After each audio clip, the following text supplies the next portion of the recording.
Hi hello friends, అందరూ ఎలా ఉన్నారు? బాగున్నారా? నేనైతే బాగున్నానండి. మీరు కూడా బాగుండాలని మనస్ఫూర్తిగా కోరుకుంటున్నాను.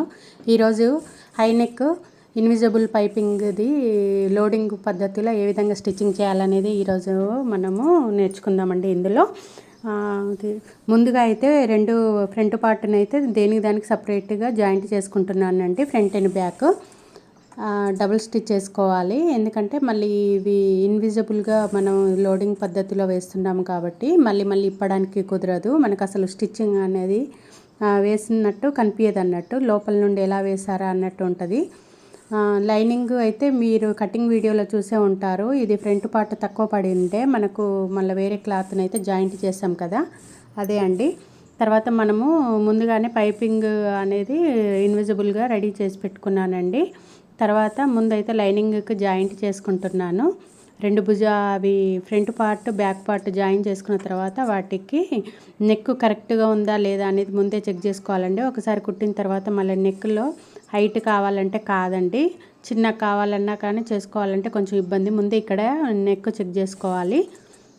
ఇలా కుట్టుకున్న తర్వాత మళ్ళీ మనం ఏదైతే ఫ్రంట్ పార్ట్ ఉంది కదండి, మెయిన్ ఫ్యాబ్రిక్, దాన్ని అయితే ఫస్ట్ భుజాల్లో అయితే మనకు ఏవైనా గుండు పిన్నులు అవి ఉంటే సేఫ్టీ పిన్నులు పెట్టుకోవచ్చండి. నా దగ్గర లేక నేను మిషన్ స్టిచ్చే వేస్తున్నాను, అవి అందుబాటులో లేవని.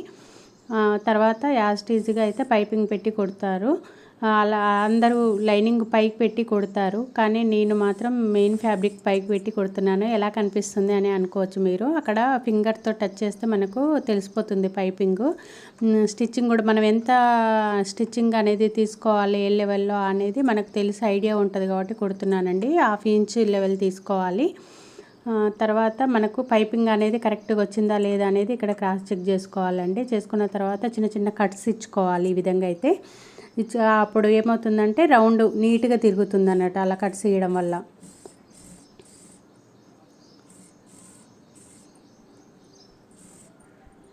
ఇలా కట్స్ ఇచ్చిన తర్వాత మళ్ళీ మనము అంటే పల్టాయించాలండి. పల్టాయించి లైనింగ్ సైడ్ అయితే మనం ఇప్పుడు పైపింగ్ కింద కుట్టు మీదనే వచ్చేటట్టు అయితే కుట్టాలండి. ఇలా కుట్టడం వల్ల అణిగి కుట్టు అంటారండి దీన్ని. మనకు మళ్ళీ పల్టాయించిన తర్వాత లైనింగ్ అనేది పైకి రాదన్నట్టు, పైపింగ్ మీదకి పైపింగ్ నీట్గా పైన కూర్చుంటుంది. మళ్ళీ పల్టాయించాలి.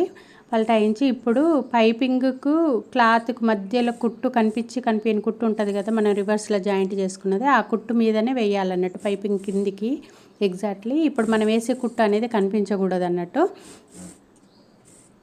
ఈ విధంగా అయితే కుట్టుకోవాలండి. ఇలా కుట్టుకున్న తర్వాత మొత్తం అయితే అన్ని జాయింట్ అయితే చేసుకోవాలండి. ఫ్రంట్ పార్ట్ని బ్యాక్ పార్ట్ని అండ్ మనకు చంక దగ్గర అవన్నీ అయితే మనకు షోల్డర్ దగ్గర కరెక్ట్గా కూర్చుందా లేదా అనేది చూసుకొని మళ్ళీ ఇక్కడైతే జాయింట్ చేసుకోవాలండి. నా వీడియోస్ ఎలా ఉన్నాయండి? ఒకవేళ నచ్చితే లైక్ చేయండి, షేర్ చేయండి, సబ్స్క్రైబ్ చేసుకోండి. ఇంకా నా ఉద్దేశం ఏంటంటే చాలామంది నా వల్ల అయితే ఒకరిద్దరు నేర్చుకునే నాకు చాలా సంతోషం అండి. మీకు ఎంతవరకు ఉపయోగపడుతున్నాయి అనేది కామెంట్లో చెప్పండి. మీకు ఎలాగో మీ వరకు నా వీడియో చేరింది కాబట్టి ఒక లైక్ ఇవ్వండి. ఎందుకంటే ఇంకా దీని మీదనే స్టిచ్చింగ్ మీద ఆధారపడిన వాళ్ళు చాలామంది ఉన్నారండి. మిడిల్ క్లాస్ వాళ్ళు బయట డబ్బులు ఇచ్చి నేర్చుకోలేని పొజిషన్లో కూడా ఉన్నారు. కాబట్టి వాళ్ళకి హెల్ప్ చేసిన వాళ్ళు అవుతారు. మీరు నా వీడియోని లైక్ చేయండి, వాళ్ళ వరకు అందేటట్టు చేయండి. తర్వాత ఏవైతే మనకు ఫ్రంట్ పార్ట్ షోల్డరు అటు ఇటు ఏమైనా హెచ్చు తగ్గులు వస్తే మనం ఇక్కడ స్ట్రైట్గా ఇప్పుడే కట్ చేసుకోవాలండి. ఇలా కట్ చేసుకున్న తర్వాత అయితే బ్యాక్ పార్ట్ టెక్స్ తీస్తున్నానండి. ఇది హై నెక్ కాబట్టి కొంచెం పొడవే తీస్తున్నానండి. 6 ఇంచుల వరకు అయితే టెక్స్ తీస్తానండి. కింద 1/2 ఇంచ్ పట్టుకున్నాను, పొడవు 6 ఇంచులు అన్నట్టు. తర్వాత హ్యాండ్స్ అయితే జాయింట్ చేసుకుంటున్నానండి. హ్యాండ్స్కు కొంచెం ఏదైతే అతుకులు పడుతున్నాయో వాటిని అయితే జాయింట్ చేసుకుంటున్నాను. ముందుగా అయితే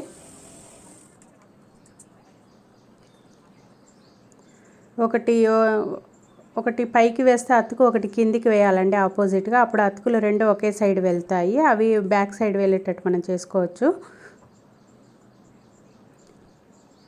ఇలా వేసిన తర్వాత మళ్ళీ మెయిన్ ఫ్యాబ్రిక్ హ్యాండ్స్ అయితే ఉన్నాయి కదా, వాటికి ఇప్పుడు బార్డర్ ఉంది కదండి మనకు, ఆ బ్లూ కాకుండా గోల్డ్ది, ఆ బార్డర్కే పైపింగ్ వచ్చేటట్టు అయితే పెడుతున్నానండి. ఇది చాలా క్లాత్ ఎక్కువనే ఉందని చెప్పేసి నేను దాన్ని అయితే మొత్తం తీసుకోవట్లేను. పైపింగ్కి అయితే ఒక బెత్తడంత వదిలిపెట్టేసాను, ఎందుకంటే చాలా ఉంది, వేస్ట్ చేసేది ఎందుకని. కరెక్ట్గా లైన్ మీద జరి మీదనే వచ్చేటట్టు అయితే పైపింగ్ పెడుతున్నానండి. ఇలా పెట్టిన తర్వాత రెండింటికి అలానే వేసుకుంటున్నాను. దీన్ని ఇన్విజిబుల్ పైపింగ్ అంటారండి. ఈ పైపింగ్ని ఆల్రెడీ నేను ఇంతకుముందు మన ఛానల్లో అప్లోడ్ చేశానండి, ఏ విధంగా కుట్టాలి ఏంది అనేది.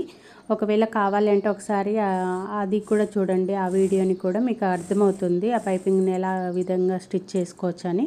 తర్వాత అయితే లైనింగ్ అయితే పైనంగా వేసానండి. తర్వాత లైనింగ్కి అణిగే కుట్టు కుడుతున్నాను. తర్వాత మళ్ళీ దాన్నే పల్టా ఇస్తున్నాను. చూసారు కదా ఎంత సింపుల్గా అవుతుందో ఈ బ్లౌజు. తర్వాత చుట్టూ అయితే లైనింగ్ జాయింట్ చేసుకోవాలి, కదలకుండా ఉంటుంది.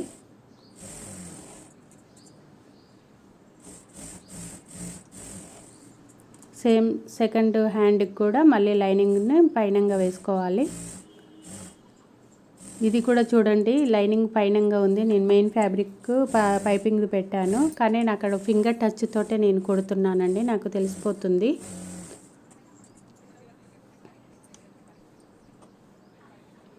మళ్ళీ తర్వాత అణిగే కుట్టు అయితే కుడుతున్నాను, కదలకుండా ఉంటుందని. చుట్టూ జాయింట్ చేసుకుంటున్నాను మళ్ళీ లైనింగ్ని అయితే. తర్వాత ఇప్పుడు రెండు హ్యాండ్స్ని అయితే ఒకదాని మీద ఒకటి అయితే పెట్టానండి, రెండు ఉల్టాలు పైకి వచ్చేటట్టు, ఒకటి లోపలికి ఒకటి ఉల్టా ఆపోజిట్లో పెట్టుకోవాలి. హ్యాండ్ అయితే తనది 11 ఉండేనండి, నేను 12.5 పెట్టాను, 1 ఇంచ్ ఎక్కువ పెట్టమన్నారు.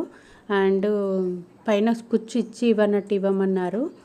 మళ్ళీ మనకు కింద హ్యాండ్ వచ్చేసి హ్యాండ్ డౌన్ వచ్చేసి 9 తీసుకున్నానండి. 12.5కు 3.5 లెస్ చేశాను. అండ్ చంక అయితే 7.5 అండి. చెయ్యి రౌండ్ 4.5 అంటే 9 రావాలి.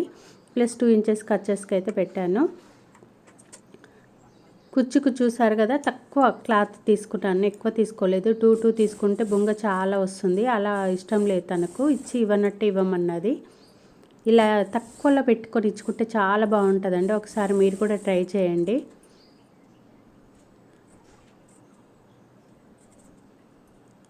ఇలా తక్కువ కుచ్చుతో మనం పెట్టుకుంటే ఏమవుతుందంటే న్యాచురల్గా కనపడతామండి, లేదంటే చెయ్యి ఎంత లావు బొంగ ఏదో ఎత్తుగా లేసినట్టు అనిపిస్తుంటుంది, అంత బాగోదు అన్నట్టు. ఇక్కడ 3 కుచ్చులు పెడుతున్నాను చూడండి.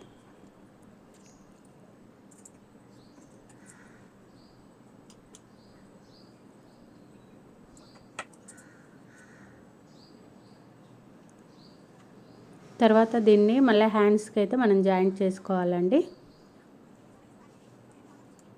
అయితే హ్యాండ్స్కి ముందే జాయింట్ చేసుకునే ముందు టెక్స్లు వేసుకోవాలండి, ఎందుకంటే చంక సైడ్ టెక్స్ వేసుకుంటేనే హ్యాండ్ జాయింట్ చేసుకోవస్తుంది కదా. తర్వాత ఇక్కడ షోల్డర్ నుండి మనకు మిడిల్ చెస్ట్ పాయింట్ ఎంత ఉందనేది ఫస్ట్ మార్క్ చేసుకొని, ఆ మార్క్ నుండి కిందికి ఇక్కడ మన ఉక్స్ పట్టి నుండి ఒక 4 ఇంచెస్కి అయితే తీసుకోవాలండి. తీసుకున్న తర్వాత ఇటు 1 ఇంచ్ అటు 1 ఇంచ్కి అయితే పెట్టుకోవాలి. సేమ్ 2 సైడ్స్ అలానే తీసుకోవాలండి. మనకి ఇది టెక్స్ పొడవు ఎంత అనేది ఇక్కడ మన అందాజుగా కాకుండా షోల్డర్ నుండి మిడిల్ చెస్ట్ పాయింట్ ఎంత ఉందనేది దాన్ని బట్టి తీసుకోవాలండి. కొందరికి 2.5 వస్తుంది, కొందరికి 3 వస్తుందండి. ఇది 3 వచ్చింది. తర్వాత మిడిల్ ఇప్పుడు ఏదైతే టెక్స్ వేసామో దానికి ఆపోజిట్ చంక సైడ్ అయితే వేయాలి, మళ్ళీ 2 దిక్కులు అంతే వేయాలి. ఈ ట్రైప్యాడ్కి నేను ఫోన్ సెట్ చేసినా కానీ అది ఫోన్ బరువు ఉండడం వల్ల ట్రైప్యాడ్ వంగిపోతుందండి, కరెక్ట్గా కనిపించట్లేదు. నేను అప్పటికి కరెక్ట్గానే నేను పెట్టినప్పుడు కరెక్ట్గానే ఉండేనండి. తర్వాత మనకు ఉక్స్ సైడ్ అయితే మిడిల్లో తీసుకుంటాం టెక్స్, ఒక 2 ఇంచెస్ పొడవుతోటి. ఈ చంకదైతే మనకు 3.5 ఇంచుతో వచ్చేటట్టు చూసుకోవాలి పొడవు.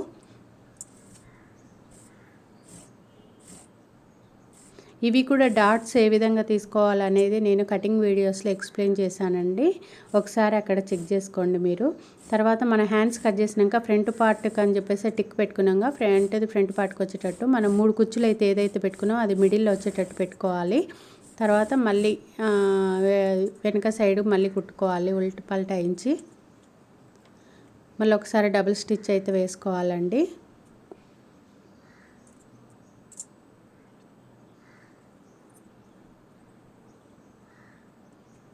ఒక కుట్టు కొంచెం ముందుకు వచ్చిందండి. మిషన్ చాలా ఫాస్ట్‌లో ఉంటదండి. నాది లాస్ట్ 40 ఉంటది. 40లో స్పీడ్‌లో పెట్టుకొని కుడుతుంటాను నేను. అప్పుడు కదిలించడానికి ఉండదు. సూది చెయ్యి మీదకొచ్చే అవకాశాలుంటాయి. అందుకోసం నేను కుడతాను. అవసరమైతే మళ్ళీ ఇప్పేస్తాను ఒకవేళ స్ట్రెయిట్‌గా రాకపోతే. చాలా తక్కువ కరెక్ట్‌గానే వస్తుంది. మనం ఇట్లనే నిద్ర మత్తులో లేకపోతే ఇంకేదైనా ఉన్నప్పుడు అలా అవుతుంది. యాక్చువల్లీ నేను ఈ వీడియో చేస్తున్నప్పుడు నాకు ఫుల్ నిద్ర వస్తుందండి. ఇంట్లో వాళ్ళు కూడా తిడుతున్నారు పడుకోమని చెప్పేసి. ఆల్రెడీ ఫుల్ ఇంట్లో పనితోటి ఫుల్ టైర్డ్ అయిపోయి ఉన్నాను. వేరే వాళ్ళకి కూడా కుట్టానండి. ఒకటి అమెరికా పార్సల్ అయితే ఉన్నాయి. అవి కుట్టుకుంటూ ఇవి రెగ్యులర్ వాళ్ళవి మళ్ళీ వీళ్ళవి ఆపకుండా వీళ్ళవి కూడా కుడుతూ ఉన్నానండి. దానివల్ల కొంచెం బాగా టైర్డ్ అయిపోతున్నాను. అన్ని వీడియోస్ చేయాలంటే రోజుకి 5-6 కుడుతున్నాను. అన్ని వీడియో అయితే అప్లోడ్ చేయలేకపోతున్నాను. ఫోన్లో మెమరీ సరిపోవట్లేదు. స్విచ్ ఆఫ్ అయిపోతుంది, మళ్ళీ స్ట్రక్ అయిపోతుంది ఫోను. అవన్నీ డిలీట్ చేసేసరికి ఒకరోజు టైం పడుతుందని చెప్పేసి ఫోన్ ముట్టుకోవాలంటేనే భయమేస్తుంది నాకు. మీరు నా కష్టాన్నైనా గుర్తించి వీడియోని లైక్ చేయండి. 10 మందికి చేరుతుందండి వీడియో. తర్వాత షేప్ పట్టీలను మనకు ఉక్స్ సైడ్ 3 ఇంచెస్, మిడిల్లో 4 ఇంచ్ దగ్గర 2.5, ఇక్కడ చివర్లో 2.5. నేను అక్కడ రాస్తున్నాను, కాకపోతే మీకు క్లారిటీగా కనిపిస్తలేదు. అదే నేను చెప్పాను కదండి, ట్రైపాడ్ వంగిపోయింది ఫోన్ బరువు వల్ల. తర్వాత నేను చూడండి ఇక్కడ ఎలా కుడుతున్నాను అనేది అబ్జర్వ్ చేయండి. ముందుగా అయితే మన షేప్ బెల్ట్ని అది ఫ్రంట్ పార్ట్కి వచ్చేటట్టు పెట్టాను. ఓన్లీ సింగిల్గా కుడుతున్నాను ఫస్ట్. మళ్ళీ తర్వాత దాన్నే పల్టా ఇస్తున్నాను చూడండి. మళ్ళీ ఎంత కుట్లకైతే తీసుకున్నామో అంతే పైనంగానే ఫోల్డ్ చేస్తున్నాను. నేను ఇక్కడ చంక నుండి మొత్తం ఏం తిప్పి కుట్టట్లేను. మీరు ఇక్కడ అబ్జర్వ్ చేసినట్లయితే ఇది మనకు లోడింగ్ పద్ధతిలో ఉంటుంది, ఈజీగా ఉంటుంది. ఊరికే ఇంటర్లాక్ కోసం మిషన్ దగ్గరికి వెళ్ళాల్సిన పని లేకుండా అయితే నేను ఇలా ఈజీ వేలో చేస్తుంటానండి. మీకు కూడా ఈ టిప్ నచ్చితే మీరు కూడా ఫాలో అవ్వండి. తర్వాత ఇప్పుడు ఇవి ఉక్సు పట్టి కాజా పట్టి 2 సమానంగా వచ్చాయా లేవా అనేది ఒకసారి అయితే చెక్ చేసుకోవాలి. ఏదైనా ఎక్కువ తక్కువ వచ్చిందనుకోండి, ఇక్కడ మనం మిడిల్ టెక్స్ ఉంది కదా, ఆ టెక్స్ దగ్గర మనం అడ్జస్ట్ చేసుకోవచ్చు అన్నట్టు. 2 సమానంగా వచ్చిన తర్వాత ఉక్సు పట్టి కాజా పట్టి అయితే వేసుకుంటున్నానండి నేను.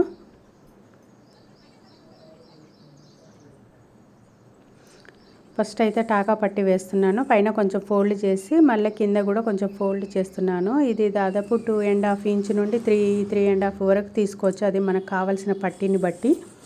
నేనైతే 3 ఇంచెస్ వరకు అయితే తీసుకున్నాను. దాన్ని ఫోల్డ్ చేస్తున్నాను. చేసి నీట్గా కరెక్ట్గా వచ్చేటట్టు పెడుతున్నాను.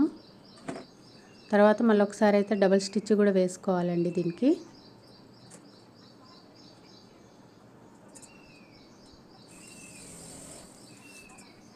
తర్వాత ఉక్సు పట్టికి క్లాత్ చూస్తున్నాను.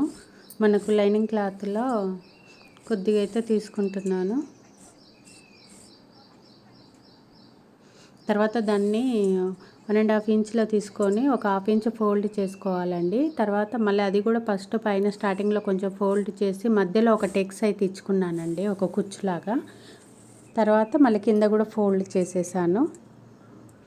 ఇది రైట్ సైడ్ వస్తుందండి, అది టాకా పట్టి వచ్చేసేమో లెఫ్ట్ సైడ్లో వస్తుంది. ఉక్సులు కూడా నేను ఈజీగా ఏ విధంగా కుట్టాలి తొందరగా అని చెప్పేసి నేను ఒక వీడియో చేశానండి. మీరు ఒకవేళ ఆ వీడియో చూడకపోతే కనుక చూడండి.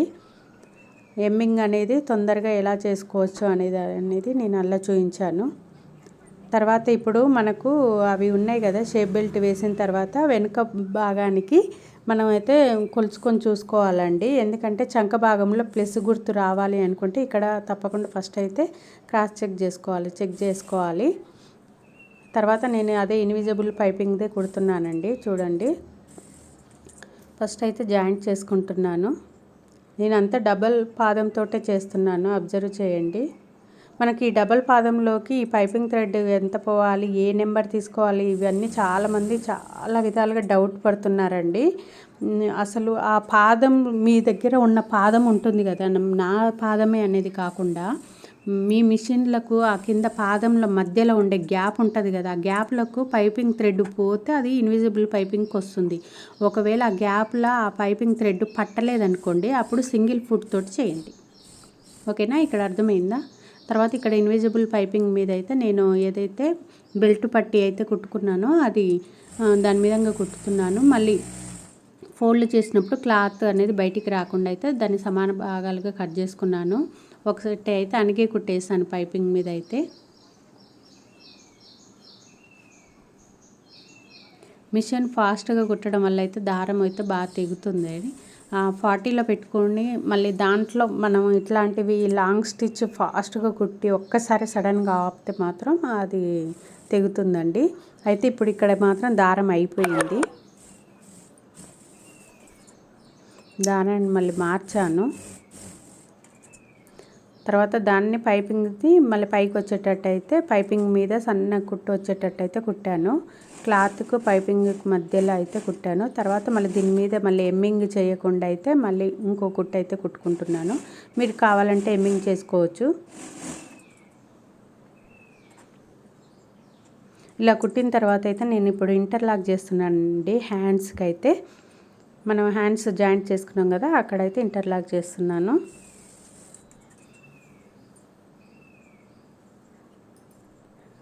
ఇంటర్లాక్ అయిపోయిందండి. అయిపోయిన తర్వాత ఇప్పుడైతే కింద అయితే మన వీపు భాగాన్ని ఫ్రంట్ పార్ట్ని అయితే పట్టుకున్నాను. కొలిసి చూస్తే కొంచెం అయితే ఫ్రంట్ పార్ట్ ఎక్కువ వచ్చింది. ఎక్కువ రావడం వల్ల మనకు ప్లస్ గుర్తు రాదు. దానికోసం నేను మిడిల్లో అయితే ఒక టెక్స్ తీసుకున్నాను, 4th టెక్స్. తర్వాత అయితే ఫస్ట్ అయితే ఒకటి ఇటు అటు జాయింట్ చేసుకుంటాను. అందాజుగా అయితే ఒక కుట్టు కుడతానండి. కంపల్సరీగా ఇది ఫస్ట్ మేజర్ తోటి అయితే కుట్టాను, అందాజుగానే వేస్తాను ఫస్ట్ స్టిచ్ జాయింటింగ్ అయితే. వెనుక భాగాన్ని ముందు భాగాన్ని పట్టుకొని చంక దగ్గర అయితే ప్లస్ గుర్తు వచ్చేటట్టు అయితే చెక్ చేసుకుంటూ కుడతానండి దీన్ని అయితే.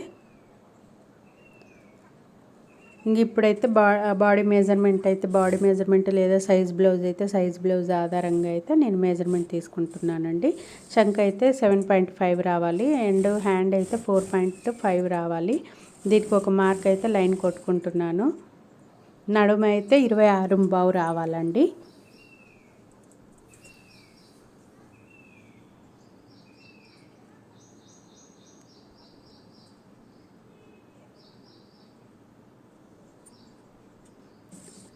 ఇటు 3 అటు 3 లైన్స్ అయితే వేసుకున్నాను, సైడ్ జాయింట్స్. ఇంతే అండి ఈ వీడియో నచ్చితే ప్లీజ్ లైక్ చేయండి, షేర్ చేయండి, సబ్స్క్రైబ్ చేసుకోండి. ఇలాంటి మరెన్నో వీడియోస్తో మీ ముందుకు వస్తాను. ఇంకా నెక్స్ట్ ఈ 4 బ్లౌజులు ఈరోజే కుట్టేశానండి, అవి కూడా అప్లోడ్ చేస్తాను. ఒక్కొక్క బ్లౌజు ఫ్రంట్ నెక్ డిజైన్ ఏ విధంగా వచ్చాయి, మళ్ళీ ఇంకొకటి మొత్తం లోడింగ్ పద్ధతిలోనే కుట్టానండి. ఈ విధంగా హ్యాండ్స్కు మనం ఇంటర్లాక్ వేయకుండా మొత్తం లోడింగ్లోనే దారాలు అనేది కనపడకుండా ఏ విధంగా ఉంటుంది అనేది కూడా నేను ఆ వీడియో చేశానండి. అది కూడా అప్లోడ్ చేస్తాను. దానికి ఇంకా వాయిస్ ఓవర్ ఇవ్వలేదు. ఓకేనా ఫ్రెండ్స్, ఇలాంటివి మరెన్నో వీడియోస్తో మీ ముందుకు వస్తానని నేను మాటిస్తున్నాను. మీరు మాత్రం సబ్స్క్రైబ్ చేసుకోండి, నన్ను ఇలానే సపోర్ట్ చేస్తూ ఉండండి. ఓకేనా, బాయ్.